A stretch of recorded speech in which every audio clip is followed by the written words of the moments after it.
దర్శన్ తన క్లయింట్లో ఫోన్ మాట్లాడుతూ బయట కూర్చుంటాడు. ఇంతలో శరణ్య దర్శన్ కోసమని కాఫీ తీసుకుని అక్కడికి వస్తూ ఉంటుంది. దర్శన్ తన క్లయింట్తో మాట్లాడుతూ ఇక ఒక అడ్రస్ను అక్కడ ఉన్న పేపర్ మీద నోట్ చేస్తూ ఉంటాడు.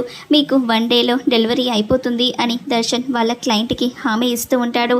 ఇక తను అలా మాట్లాడుతూ ఉంటే శరణ్య కాఫీ కప్ తీసుకుని అక్కడికి వస్తుంది.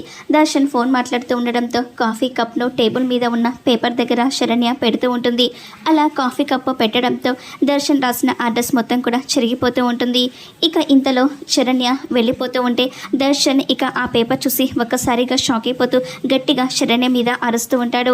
దర్శన్ అలా అరిచేసరికి ఏమైందా అని శరణ్య వెనక్కి తిరిగి చూస్తుంది. నీకు అసలు బుద్ధుందా అని దర్శన్ అంటూ ఉంటే ఏమైంది, ఎందుకలా తిడుతున్నారు అని శరణ్య అడుగుతూ ఉంటే ఇదిగో చూడు, దీని మీద ఇప్పుడు నేను అడ్రస్ రాశాను, అది మొత్తం కూడా చెరిగిపోయింది. రేపే వాళ్ళకి నేను డెలివరీ చేయాలి. ఇప్పుడు అడ్రస్ పోయింది, మళ్ళీ అడ్రస్ చెప్పండి అని అడిగితే ఎంత చండాలంగా ఉంటుంది.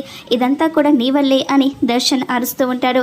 ఇక శరణ్య ఆ పేపర్ పట్టుకొని చూసి ఇక అయ్యో నేను కావాలని చేయలేదండి అని అంటూ ఉంటుంది.